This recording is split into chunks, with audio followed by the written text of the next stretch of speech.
Hey everyone, Luke here, and hope you had a very Merry Christmas. I know I did. We got snow on Christmas Day, which for this country that is a Christmas miracle, especially in this day and age as well. The last one we had was a few years ago when I was in Worcester, and to see it in Manchester for the first time, even though it was very brief. And from the looks of things, it looks like it's going to be even more because it didn't stick, but it looks like next is going to be sticking considering it's stuck in Worcester, so who's to say it will get stuck here? We'll just have to wait and see. But for now, I have two videos that I wanted to do. Well, I'm going to do them both back to back here because we're going to be talking about this series once again.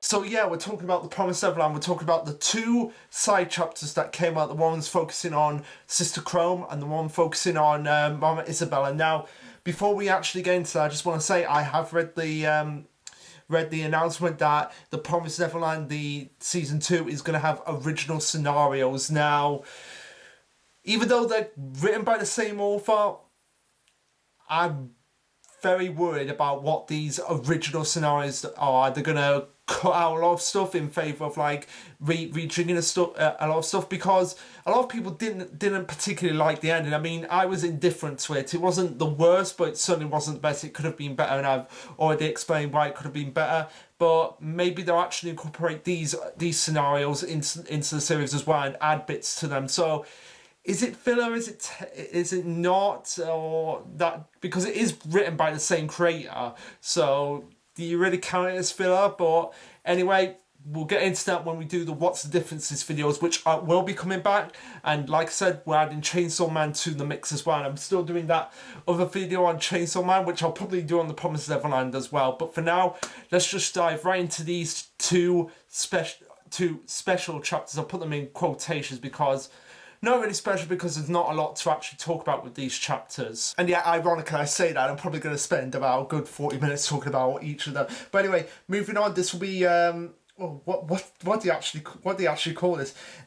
Chapter 181.2, titled Seeking the Sky of Freedom, which again focuses on Sister Krone, which in my opinion was one of the more underrated characters. I mean, she certainly was complex and she had a lot going for her, but at the same time I felt they didn't really do a lot with her until this moment in time. And we get a pretty cool colour page here with her like obviously getting the butterfly and basically moving around in it, kind of like it's a pawn in her chess piece against the fight against the system. But moving on to the chapter itself, it focuses on Krone in a flashback after probably sometime after she's actually graduated and gone to be adopted. But turns out that she figures out what's actually going on here as we see what I believe to be Grandma Sarah, which again is one of the more disappointing aspects about Promised Neverland, the fact that Grandma Sarah was just basically offed, even though it was pretty much established that it was pretty much saying up that she was probably going to be the final antagonist of the series. But that of course didn't work out as we get Grandma Sarah going, "You don't have it. Does that mean you couldn't finish your embroidery assignment even though you had all night? I'm disappointing with you, Krone," as we get a look into Krone's mind by her saying, "They got me. I was kicked down. It was over." But before she could get scolded some more, we have another girl who actually finds Krone's embroidery set and kit and what she actually made on the floor. And she's like, "Teacher, is this what you're looking for?" I found it. Okay, so it's not Grandma Sarah because it's obviously not the same face and not the same hair. But anyway, this girl found it on the floor, and she, as they confirmed that this is definitely Krone's, and the light blonde hair girl is someone that Krone recognizes and immediately announces her to be Cecily, which is probably someone that she grew up with in the orphanage as well. And she's like, you finally recognise me. Hi, Krone." So yeah, they obviously have a history together, and they obviously grew up together in the same orphanage. Whether that orphanage was Gracefield, Grand Valley, or one of the others, that's unknown. But that's the little point of the shot. So the point is that finding that Krone actually found a friend that she had that she thought she could trust, but as we'll soon see, that's pretty much thrown out the window, and it gets us a great insight into Krone's psyche and the way she actually thinks. We cut to them having a meal where it's revealed that it's been 2 years since they actually were sent to this facility to be sisters and mothers, and we get a flashback which Krone describes Cecily as she had straight blonde hair and blue eyes, and she was like an older sister to her, both figuratively and literally, as we see her punching out a few guys as I believe it's Krone that's being made fun of here, or I don't know, it might be Krone, like Cecily, that's been making fun by some of the other kids, and she punches them out, again showing that she's kind of on the same level in terms of physicality as Krone here. And Cecily goes on to say, "You haven't changed, but listen, if you want to survive here, you can't make a mistake by letting your guard down." And this is exactly what Krone does, and I can honestly relate to this as well, based on what happened in 2017. How I kind of let my guard down and let people emotionally abuse me, which is kind of like what's happening to Krone here, as they go on to say that there's only a handful of them that can ever become sisters, and a few of them that can become mothers. And again, I love moments like this because it's giving us lore to actually how the system actually works in the Promised Neverland. Like, okay, there's only a select few of the best that can go on to become sisters, and very, very few of them can actually become mothers, and they have to be like the best, the sharp, and the brightest if they want to survive. If they want to survive this world, as everyone's trying to get the opportunity to stay alive at the expense of others. That's why you should never show weakness. But of course, Krone, now that she has someone here that she actually knows and trusts, is establishing that she is actually going to let her guard down. As Krone is listening to Cecily, she starts to cry her eyes out, as she's just so happy that someone that she actually knew and grew up with has actually survived. And the reality of her situation hasn't changed, but she actually has a friend that she can actually be with, and she has Cecily. And this is a great parallel to actually what happens with Norman, Emma, and Ray. How they're such a close-knit unit that if one of them goes, they could potentially all break apart at the beginning stages of the story. And this is kind of sort of like a parallel to show that this is what happens when that tight-knit unit can actually fall apart. As we cut to Grandma Sarah, who is obviously at this point to be the grandma because her eyes are covered up. I still don't know why Grandma Sarah's faces was covered like that if it was going to be revealed. No, we're just going to axe her off anyway. Sorry. Getting off topic there, but that's still one of the things that pissed me off. As she says, "I will only nominate one lady to become to become sister from this class. Everyone else will be rejected." So this puts Cecily and Krone against each other as they all fight for that one chair. And Krone's like shocked by this because she's like, she doesn't want to lose her friend, but at the same time she doesn't want to die too. And it's like kind of like a very situational dilemma that's actually going on here. But before she can actually think about this, Cecil reveals that they're actually going to escape the farm, and Krone's like baffled by this because as it's been established, they have the like little chip inside their hearts. So as long as the chip's in there, they can't oppose them, and if they leave the site, they'll die, and the chip will be notified what's actually going on. But Cecil brings up the fact that they can actually be disabled, which is actually true. That has been established, that the chips and the tracking devices can actually be disabled. As Cecil goes, "Have you ever seen the pocket watch Grandma has? The gadget can nullify the chips in our hearts, and we can get rid of these chips. If we can get rid of the chips, we'll have a chance at escaping." And Cecil's like, not Cecil, Krone's like, "How do you know that?" And I love the fact that she actually picked up on this, because it's very strange how, she couldn't figure this out, but Cecil can, and it kind of got a little bit of gears turning her head that, something's not right here, but she can't quite put her finger on what. Cecily reveals that underneath the actual embroidery is actually a map of the headquarters, and that she got it from a sister in training who was thinking of escaping like us. And and again, this is something that I love about the series, is the fact that even though they're kind of like playing the humans back and forth with each other. They're also kind of like getting that idea of, yeah, this is all bullshit and we need to escape. But of course, like, as soon as they even think about escaping, there are people on hand to like, yeah, these people are thinking about escaping. Get rid of them. Cecily reveals that as well, that she got it from a different trainee. Past trainees added their parts they learned, and little by little, all the information that could be attained about the actual plantation itself was obtained. As Krone goes on to think to herself, so there are people who didn't give up hope in this world of despair, where that even they can actually fight back. But as we move further along in the chapter, that is pretty much going to be all for naught, as we'll soon see. But of course, Cecily is like playing the long game.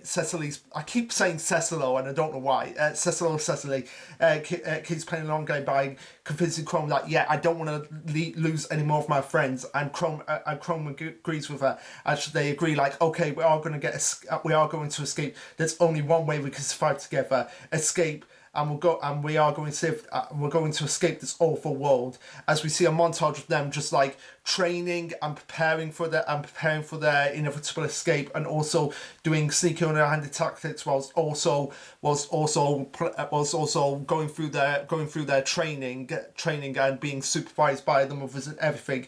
And eventually, we cut to them saying that they've actually got the actual device itself, and the trainees are on the bottom ring, and if they can go outside the permitted areas in their clothes, they'll be discovered quickly. Which, again, I love the fact that they're actually getting back into the strategics of the series and figuring out, like, okay, what's the best option and what's the best alternative here? Because if this goes one way, then we could easily get caught, and then it could all be game over for us. As they continue to discuss how the nightly surveillances are operated, which is every 3 hours from the first floor, and it's going clockwise, and that's the pattern that they've already memorized. They think about Grandma and what her pocket watch is, as like she always carries it with her. How can they take it from her?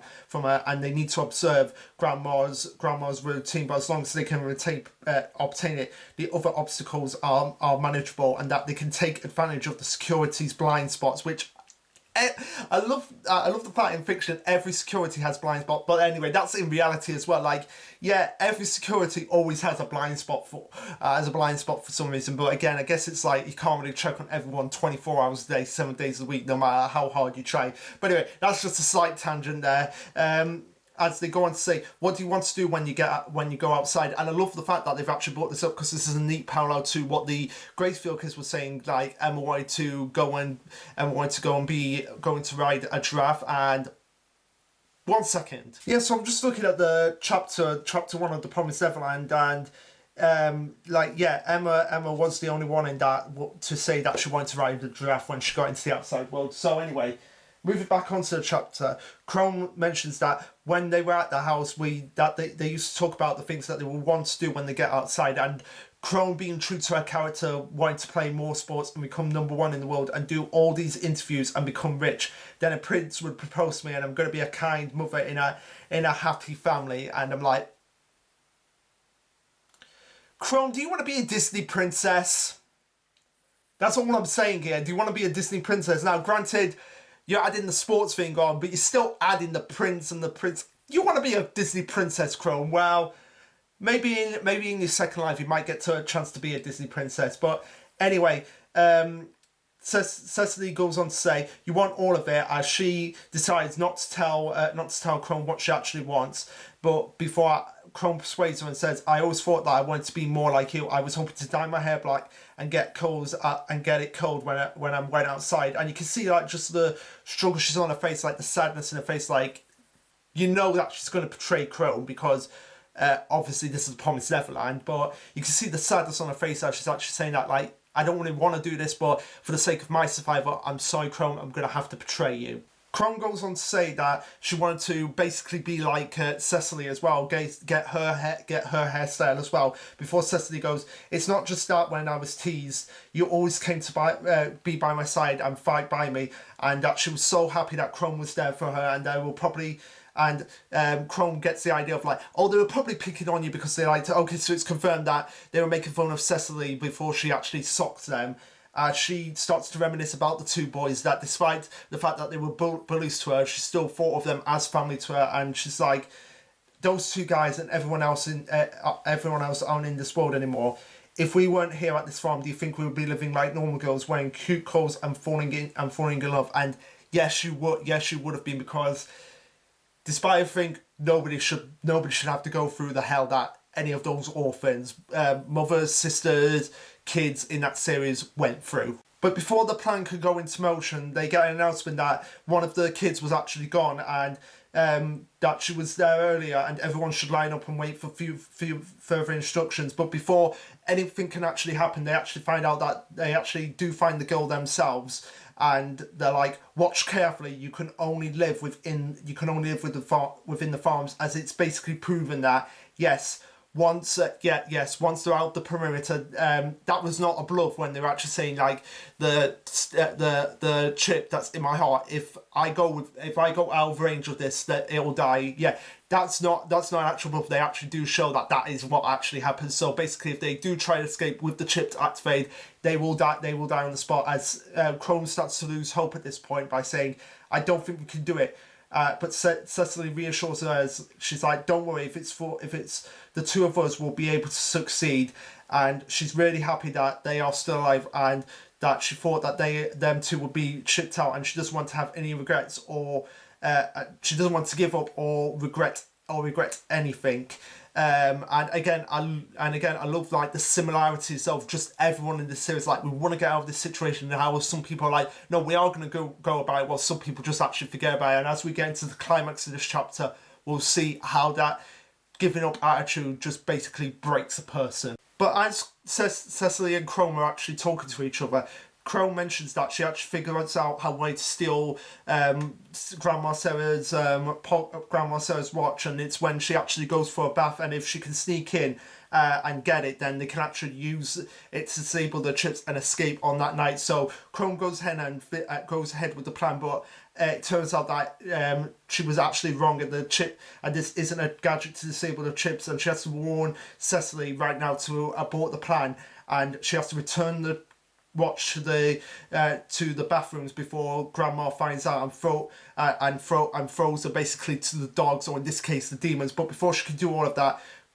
Cecily appears out of nowhere, followed by Grandma Sarah, and she's like, and this is where Krone starts freaking out here. She's like, she's found out we're both going to die, and Cecily basically betrays Krone and says, "It was Krone who stole your pocket watch, Grandma." And of course, Krone is like, what? You could just see just the sheer terror just on her eyes, like, my only friend in this facility, the one that I thought was gonna escape with me, is now betraying me. You can just see the wind just blowing out of her eyes right now, as Grandma Sarah goes on to say, "Krone, show me what's in your right hand. Cecily has always reported any suspicious activity among the trainees. This time she told me that you were planning to escape this sister training academy." So basically, Cecily was like the Ray to Emma's Krone, to Krone's Emma, basically.